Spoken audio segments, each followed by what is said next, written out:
రాష్ట్రంలో కీలకమైన 2 పోస్టులను చంద్రబాబు నాయుడు గారికి నమ్మకస్తులైన వ్యక్తులు, చంద్రబాబు గారి హయాంలో రాష్ట్ర ప్రధాన కార్యదర్శులుగా పనిచేసిన ఇద్దరు రిటైర్డ్ ఐఏఎస్ల చేతిలో పెట్టబోతున్నారు అని, ఈ మేరకు కార్యాచరణ అంతా సిద్ధమైపోయింది. ఇక ఆ తతంగా గవర్నర్ నుంచి ఉత్తర్వుల రూపంలో రావడం ఒకటే మిగిలింది అని తెలుగుదేశం పార్టీ పత్రికలు రాసుకుంటూ వస్తూ ఉన్నాయి. ఆ 2 పోస్టులు, ఒకటి రాష్ట్ర ఎన్నికల ప్రధాన అధికారి, ఒకరు state election commissioner and vigilance commissioner. So ఇప్పుడు నెక్స్ట్ మున్సిపల్ ఎన్నికలు జరగబోతూ ఉన్నాయి. నీలం సాహ్ని గారి పదవీ కాలం మన మార్చి చివరితోనే అయిపోయినట్లుంది. ఇప్పుడు కొత్త స్టేట్ ఎలక్షన్ కమిషన్ పీఠ మీద కొత్త వ్యక్తి రావాలి. ఆ కొత్త వ్యక్తిని చంద్రబాబు నాయుడు గారి ప్రభుత్వం ఫైనలైజ్ చేసింది అని వార్తలు. నేడో రేపో గవర్నర్ ఉత్తర్వులు రాబోతున్నాయని. మరెవరినో కాదు, అనిల్ చంద్ర పునేటి అని ఉంటారు.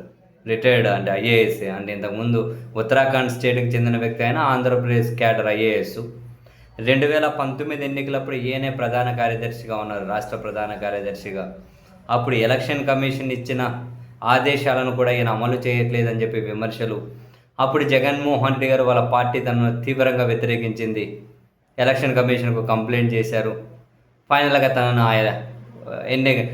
రాష్ట్ర ప్రధాన కార్యదర్శిగా అంటే సిఎస్గా తనను తప్పించారు. సరే, ఆ తర్వాత ఆయన రిటైర్ అయ్యారు.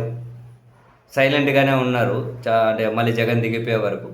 చంద్రబాబు గారు సీఎం అయిన తర్వాత తనని విజిలెన్స్ కమిషనర్గా నియమించారు.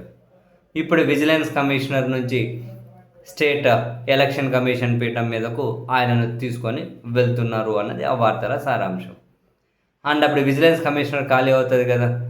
ఆ విజిలెన్స్ కమిషనర్గా చంద్రబాబు నాయుడు గారి హయాంలోనే చీఫ్ సెక్రటరీగా పనిచేసిన నీరవ్ కుమార్ ఉన్నారు కదా.